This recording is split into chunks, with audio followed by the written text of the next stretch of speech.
Once you learn how to choose your belongings properly, you will only be left with the amount that fits perfectly in the space you currently own. Hey friends! Today I wanted to discuss different stages of decluttering that I've experienced with trying to follow the Konmari method, the life-changing magic of tidying up. I recently reread this since I've been home for winter break, and there are so many more parts in here that I didn't even realize when I was reading that I accomplished a lot of these, which is great. I've also been looking a lot into minimalism. I do have a more minimalistic mindset now.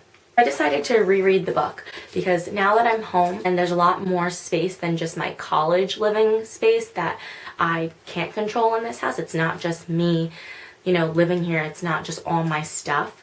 So I thought rereading this would be helpful, be a little bit soothing. The first step is obviously putting all of your stuff into piles from everywhere in the house, like clothing. I knew my clothing was going to be a lot once I put it in the pile, like Konmari says, but I didn't know it was going to be that much. Didn't really throw that many clothes away. Like if something had holes or a lot of stains in it, you can use them for dust rags, because it makes me sad that it's just going to go sit in a landfill and just kind of like marinate there until whatever happens to it, if nothing ever happens to it. That makes me sad.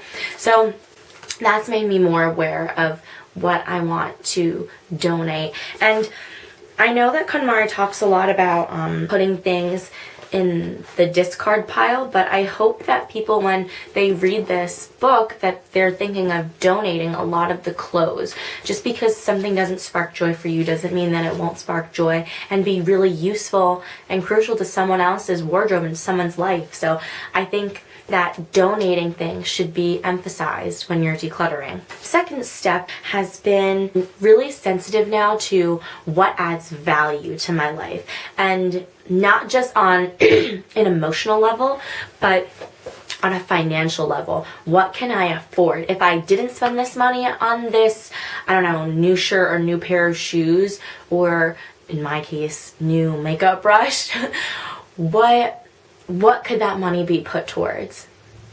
And so I've really focused and trained myself to look at things and be like, is that going to add value to my life? If it's not, I'll wait and I won't purchase it.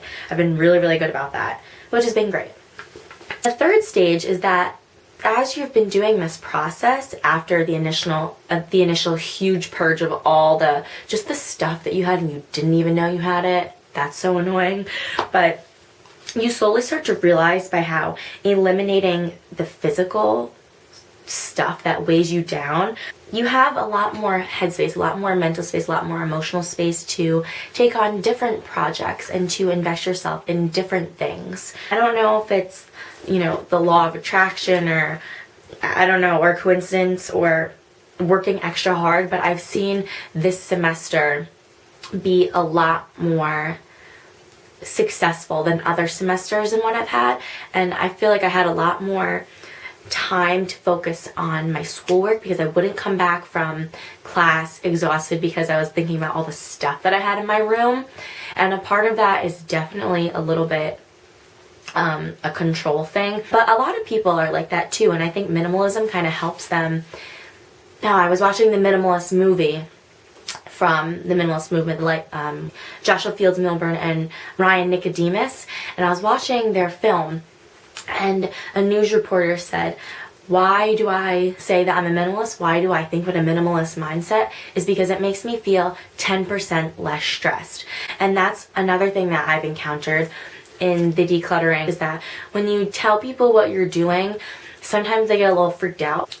That was something that was really frustrating for me when I was reading the book. I thought because it was my time to declutter, I thought everyone should be on board in my house, and that's just not the case. You can't demand that other people are on board with your track of mind. So she really always says, tidying up is contagious. Once you start doing it, other people will start doing it. Yeah, that's the best way I can describe what I'm doing, is why minimalism, why a minimalistic mindset, because it makes me feel at least 10% less stress, and I totally agree with that. It's the simplest way to make people just put a tangible response. And then the fourth stage is, through this process, you also discover your goals. You know, what wardrobe is going to match up with your dream job.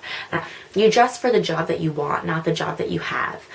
And not that presentation should be everything, but you know, presentation does count, and you should take power in that. There's a lot of power in your presentation. And one of my goals ended up being studying abroad next semester. And it's a lot of work and a lot of logistics to study abroad, especially when you're already doing a full semester course load. Adding studying abroad on top of that is just like, oh my god.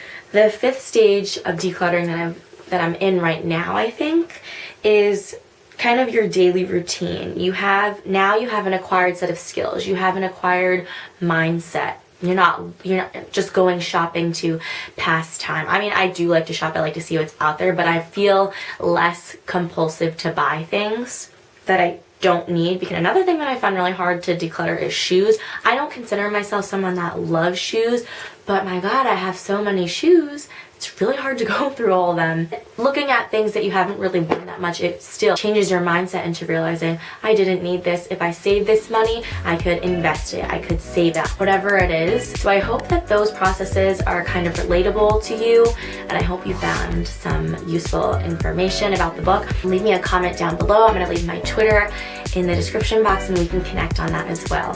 Thank you guys so much for watching, and I'll see you next time.